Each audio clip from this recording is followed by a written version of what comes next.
ಶಾಸಕ ಬಾಲಕೃಷ್ಣ ಹೇಳಿಕೆಗೆ ಸಚಿವ ಎಂಬಿ ಪಾಟೀಲ್ ವಿರೋಧವನ್ನ ವ್ಯಕ್ತಪಡಿಸಿದ್ದಾರೆ.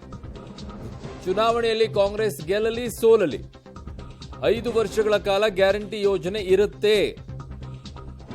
ಬೆಂಗಳೂರಿನಲ್ಲಿ ಸಚಿವ ಎಂಬಿ ಪಾಟೀಲ್ ಅವರ ಹೇಳಿಕೆ ಇದು. ಆ ಕಡೆಗೆ ಬಾಲಕೃಷ್ಣ ಅವರು ಹೇಳ್ತಾರೆ ಚುನಾವಣೆಗೋಸ್ಕರನೇ ಗ್ಯಾರಂಟಿ ತಂದಿದ್ದೀವಿ ಅಂತ ಅವರು ಹೇಳ್ತಾರೆ. ಇವರು ಇಲ್ಲ ಹಾಗಿಲ್ಲ ಅಂತ ಇವರು ಹೇಳ್ತಾರೆ.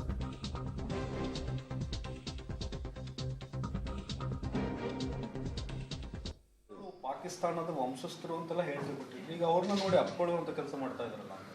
ಅದನ್ನೇ ಅವ್ರಿಗೆ ನನಗೆ ಕೇಳ್ತಿರ್ತಾನ. ಯಾರು ಹೇಳಿದಾರೆ ಅವ್ರು ಕೇಳೋದು, ಈಗ ನನಗೆ ಕೇಳೋದು ಅವ್ರು ಕೇಳಕ್ಕೆ ಬರೋದಿಲ್ಲ ನಿಮಗೆ. ಯಾಕೆ ಅವಾಗ ಸುಮ್ಮನೆ ಇರ್ತೀರ ಅವ್ರ ಮುಂದೆ? ಕೇಳಿ ಮತ್ತೆ ಅವ್ರು ಕೇಳಿಬಿಡಿ.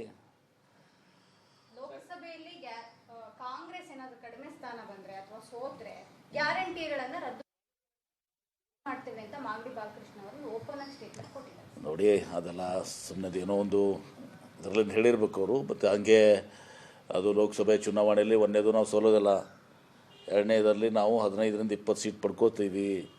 ಹೀಗಾಗಿ ಮತ್ತು ಅದು ಸೋಲು ಗೆಲುವು ಮೇಲೆ ಒಂದು ದಿವಸ ಗ್ಯಾರಂಟಿಗಳು ನಿರ್ಧಾರ ಆಗೋದಿಲ್ಲ.